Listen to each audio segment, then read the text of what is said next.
मनुष्य का तो द्वंद्व, तनाव, कि बाहर का तल बोलता है कि ये सही है और इधर चलो, भीतर का तल बोलता है हम इसलिए आए नहीं थे, तो गलत जा रहे हो तुम। अंतर की आवाज हमेशा बनी रहती है, हमेशा बनी रहती है। तो द्वंद्व जो है चलता रहता है, और उस द्वंद्व के कारण तुम्हारा सेपरेशन मजबूत होता रहता है, तुम्हारा जाल की बनावट और ज़्यादा होती चलती है। तो दांव यदि खेल लिया गया, दांव यदि खेल लिया गया कि अब जो है इस मोनोटोनस और रूटीन लाइफ को हम सहयोग नहीं देंगे, तो इजोटेरिक सपोर्ट सिस्टम उस वह सहयोग देता है कि अब तुम्हें कहाँ जाना है। जब तुम्हारा निर्णय हो गया इस मोनोटोनस लाइफ को नहीं जीना है, यदि ये तुम्हारा निर्णय हो गया कि मोनोटोनस लाइफ को नहीं जीना है और ये जो दोहराव है इस दोहराव को बार बार नहीं देखना है, तो जो है इस दोहराव के चक्कर में पड़ना नहीं है, तो इजोटेरिक सपोर्ट सिस्टम बताता है कि अब क्या करना है, अब कहाँ जाना है, अपने आप पहुंचा देता है कि जहाँ पहुंचना चाहिए, जहाँ यह पूरा माया जाल स्पष्ट हो जाएगा, पूरा भ्रम स्पष्ट हो जाएगा और यह भ्रम टूट भी जाएगा। सिर्फ भ्रम को टूटना है, और भ्रम क्या है? जो है ही नहीं, जो है ही नहीं उसे टूटना है, और जो है वो तो है ही, वो तो सत्य है। इस सृष्टि को यह सत्य है, अरे सृष्टि सत्य है, संसार झूठ है। संसार कहाँ है? हमारा प्रोजेक्शन, हमारी भ्रांति, भ्रांति का विसर्जन होना है। सृष्टि थोड़ी न माया है, सृष्टि तो सत्य है। सृष्टि कैसे असत्य हो सकती? सृष्टि सत्य है, उसके होने का ढंग है।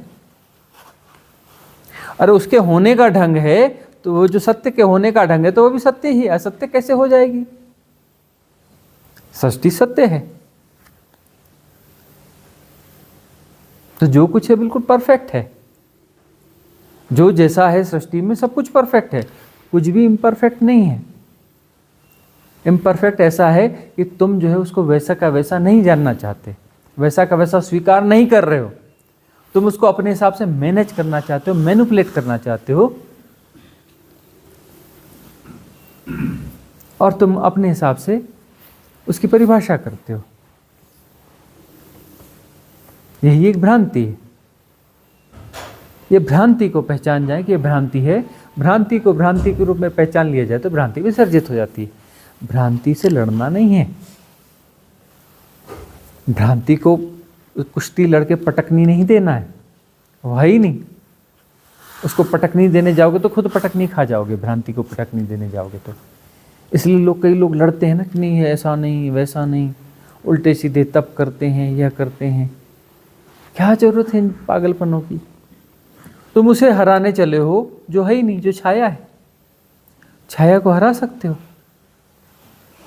तुम छाया को तलवार लेके काटने पीटने लग जाओ, छाया कट जाएगी? नहीं कट सकती, वो है ही नहीं। और यही अपना दूसरी कवायद चालू हो जाती है। एक मूर्खता में पहले लगे थे, अब दूसरी मूर्खता में लग गए। इसीलिए देखो, जिन साधना विधियों में हम ले जाते हैं, इसमें किसी कवायद में नहीं ले जाते। हमारी रिट्रीट में कोई कवायद नहीं है, सहजता से रहो। भोजन बनाया जाना है, भोजन बनाओ, मज़े से बनाओ, मौज से बनाओ। भोजन खाया जाना है, मौज से खाओ। चलो फिरो, घूमो फिरो, ट्रैकिंग पे चलो। कभी सहूलियत होगी तो बैठ जाएंगे, थोड़ी गपशप मार लेंगे। और साधना की किसी विधि में जाएंगे तो विधि का मतलब क्या है? विधि का मतलब है कुछ नहीं करना। आंख बंद कर लो और कुछ मत करो, और कुछ हो रहा है तो उसे जानो, उसके साथ एसोसिएट मत हो, पागलपन में लगे हो, जबरदस्ती किए जा रहे हो, किए जा रहे हो, किए जा रहे हो। क्यों किए जा रहे हो भाई? मशीन की तरह किए जा रहे हो। तुम हो कौन? और तुम किए जा रहे हो कि मैंने ऐसा करना है, वो करना है, वो अरे तुम पहले हो कौन ये तो बताओ, तुम हो कौन? मैंने ऐसा करना है जी, मैंने अपनी सुरक्षा के लिए करना है, मैंने ऐसा करना है, मैंने वैसा करना है। अरे तुमने ऐसा करना है तो पहले तो बताओ तुम हो कौन। तुम्हें यह तो पता होना चाहिए कि तुम हो कौन। पहले अपना परिचय तो दो कि तुम हो कौन। यह करना है, वह करना है, ऐसा करना है, वैसा करना है। किसने करना है? करना तो है, करना किसने है? तुम हो कौन? ढूंढो तो सही कि तुम हो कौन। नहीं मैं फलाना हूं, मैं ढिकानी हूं, यह हूं वह हूं। अरे गौर से देखो, यह तो नाम है, यूटिलिटी है। ये तुम कैसे हो गए?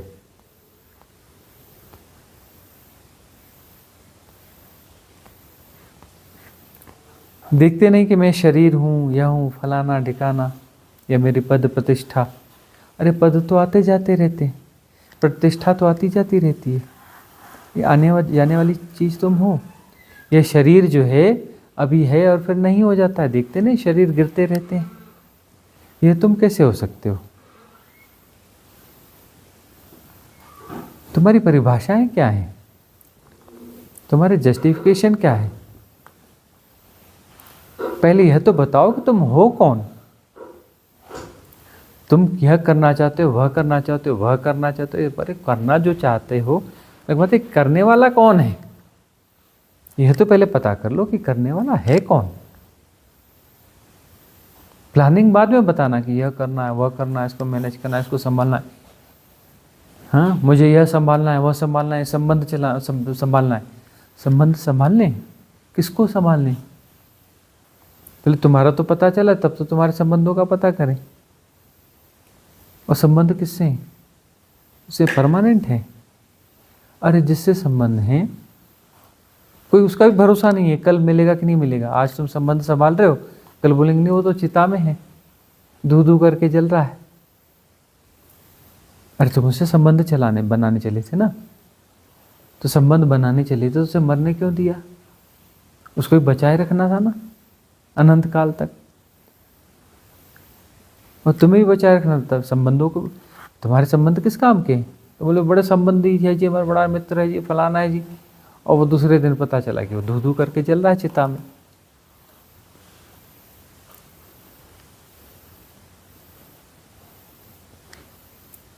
अब जो है एजोटेरिक सपोर्ट सिस्टम वह मेधा पे वह उस दिशा में ले जाएगा कि जहाँ पर यह चीज़ स्पष्ट की जा रही हो। थोड़ा भी वैराग्य बोध जागता है और पिछले जन्मों के पुण्यों का उदय होता है।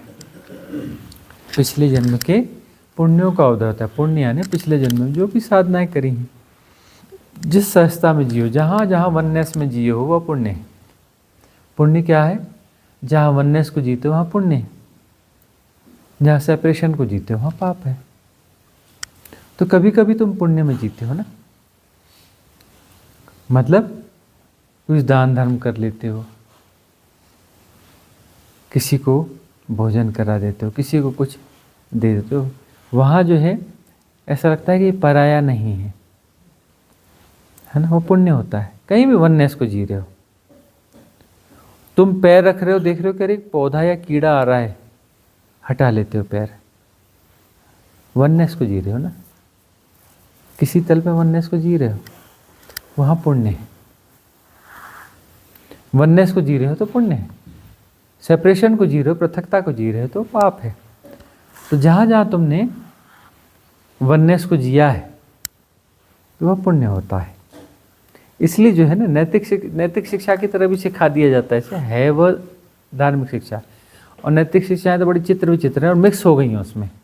कुछ धार्मिक शिक्षाएं और नैतिक शिक्षाएं आपस में मिक्स हो गई हैं और नैतिक शिक्षा की तरह सिखाया जाता है उन्हें, है ना। उसमें 90% गार्बेज है, 10% जो है धर्म वाली शिक्षाएं भी उसमें घुस गई हैं। वस्तु क्या है? वननेस को जियो। प्राणियों पे हिंसा नहीं करनी चाहिए। क्यों नहीं करनी चाहिए? पहले पता तो क्यों नहीं करनी चाहिए। हमारी संवेदना बोलती है उसे जीने दो। अब वो सिद्धांत है जियो और जीने दो, वो तो सिद्धांत ही है ना। अरे भाई, क्या सचमुच में तुम इस सिद्धांत को जी रहे हो कि नहीं जी रहे हो? जियो और जीने दो वाले सिद्धांत को तुम जी रहे हो कि नहीं जी रहे हो? यह भी तो देखो। जिए और जीनो देने का मतलब तुम्हारा यह तो नहीं है कि भाई देखो हम अपने काम धंधा व्यापार अपने परिवार के साथ रह रहे हैं आराम से, हम दूसरे को डिस्टर्ब नहीं करें तो दूसरा भी हमको डिस्टर्ब न करे। ये तो सौदेबाजी वाली जैसी बात होगी ना, सौदेबाजी वाली जैसी बात होगी ना। क्या भीतर से वह भाव है जियो और जियो जीने दो का? तब तुम्हारा जीवन ऐसा नहीं हो सकता। तुम जियो और जीने दो बोलते रहो और जो है खूब प्रॉफिट कमाते रहो, लोगों की जेबें काटते रहो।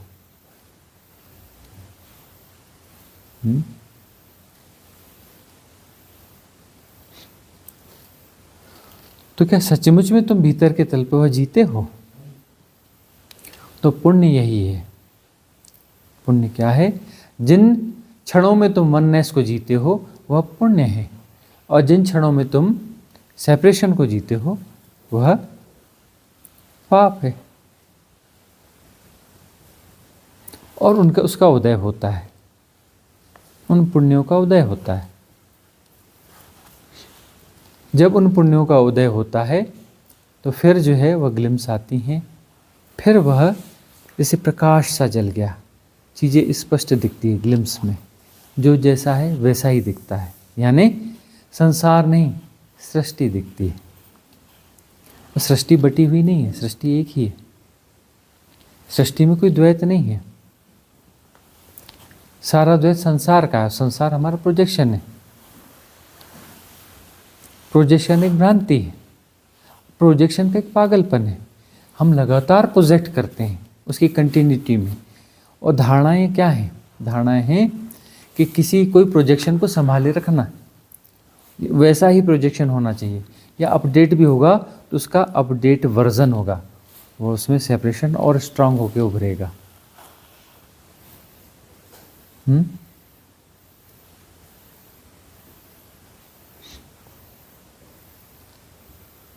तो यह जो दृष्टिकोण नहीं, दृष्टिकोणों से तुम अपने सेपरेशन को मजबूत करते हो, और दृष्टि से जो जैसा है वैसा प्रकट होता है। तो वहाँ पर व्यर्थता का बोझ जागता है। जो जैसा है उसको जैसा का तैसे जानना साधना है, और कोई साधना नहीं है। साधना का क्या अर्थ है? जो जैसा है उसको जैसा का तैसा जानना। और सत्य क्या है? जो है सो है, वो सत्य है। सत्य क्या है? जो है सो है। ये सबसे सुंदर परिभाषा है परमात्मा की अस्तित्व की। जो है सो है, इससे सुंदर और क्या परिभाषा हो सकती है? जो है सो है कब है? भूतकाल में, भविष्यकाल में? न भूत में, न भविष्य में, न वर्तमान में। Here and now. जो है सो है कब? Here and now. वो भूतकाल में जो है सो है होगा नहीं, या भविष्यकाल में जो है वो नहीं, वह किसी तारतम्यता की स्थिति में नहीं, यहीं अभी और यहीं। तब जो है सो है उसे जाना जाता है हियर एंड नाउ। तब यह सृष्टि जो है नित्य नूतन है। अभी जो है तुम्हारे प्रोजेक्शन जो है तुम्हें मोनोटोनस लाइफ देते हैं, वह दोहराव है। तुम अपनी किसी स्मृतियों को जी रहे हो। रिचुअल का मतलब तुम अपनी स्मृतियों को जी रहे हो। अच्छा, सृष्टि में यदि निर्मल दृष्टि से चंद्रमा को देखा जाए तो क्या तुम उस चंद्रमा को देख रहे हो कि जो कल देखा था, परसों देखा था? वह तो सांसारिक होगा, वो तुम्हें उबा देगा। तुम जो हियर एंड नाउ देख रहे हो तो चंद्रमा पहले कभी था ही नहीं, न आगे वो कभी होगा। हियर एंड नाउ है और उसका गोड़ा भाग ही नहीं है, कोई स्मृति नहीं है, बस वह है। और उसका नाम चंद्रमा भी नहीं है। उसका नाम चंद्रमा कैसे हो सकता है? उसका कोई नाम रूप कैसे हो सकता है? और वह नित्य नूतन है। वो किसी पुरानी श्रृंखला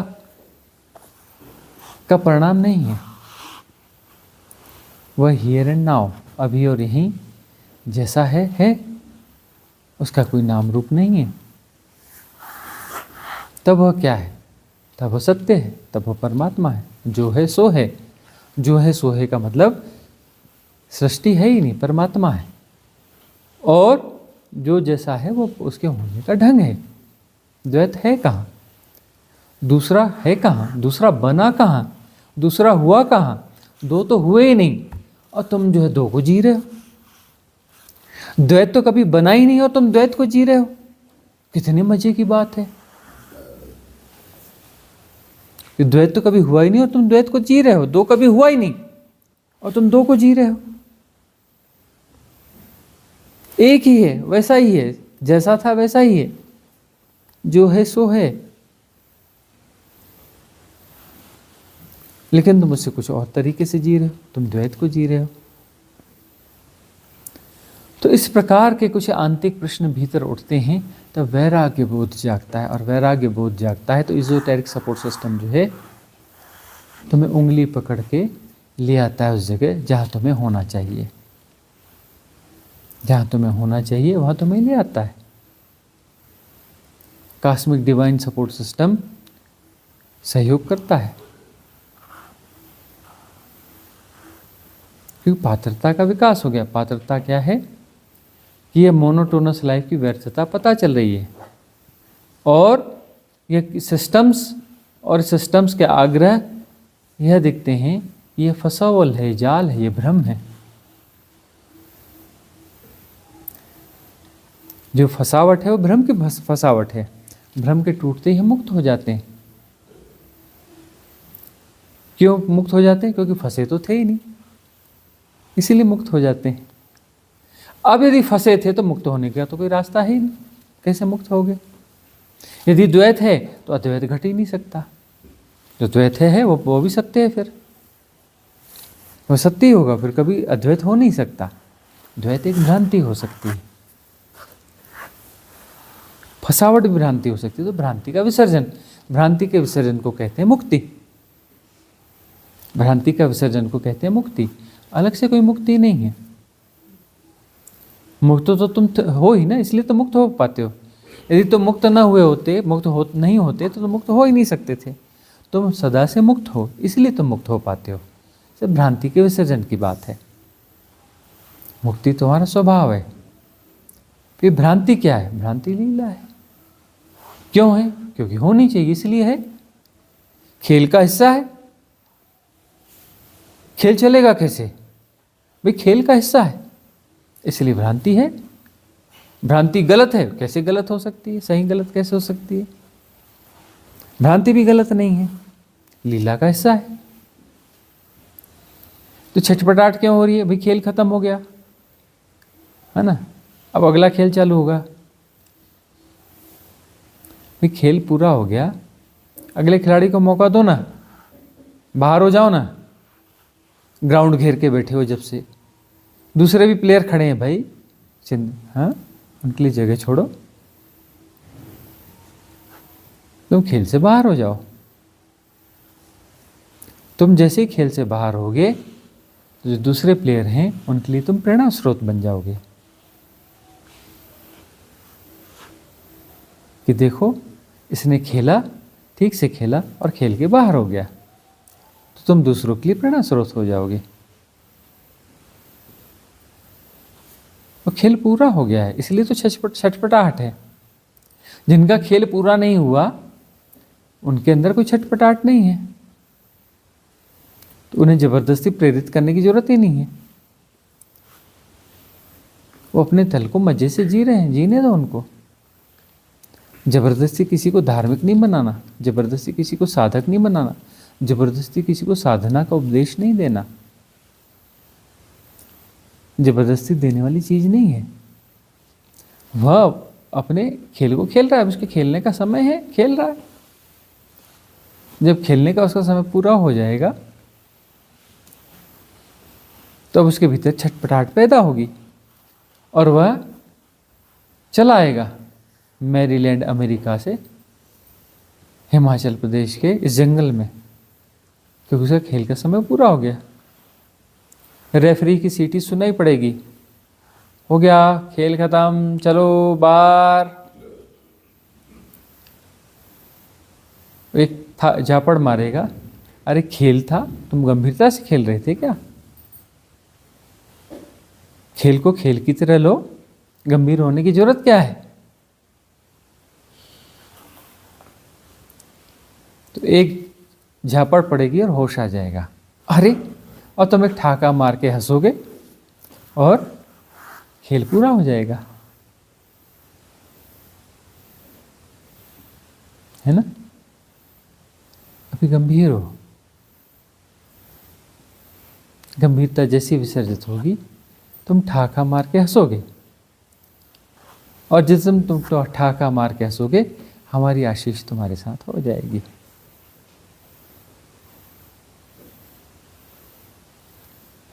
सिर्फ भ्रांति के विसर्जन की बात है, और इजोटेरिक सपोर्ट सिस्टम इसमें काम करता है। रेफरी है, रेफरी अपना काम कर रहा है ना। इजोटेरिक सपोर्ट सिस्टम रेफरी है, वो कहता है नहीं नहीं बस हो गया, टाइम आउट, तुम्हारा खेल खत्म, तुमने अपना खेल खेल लिया, चलो चलो चलो।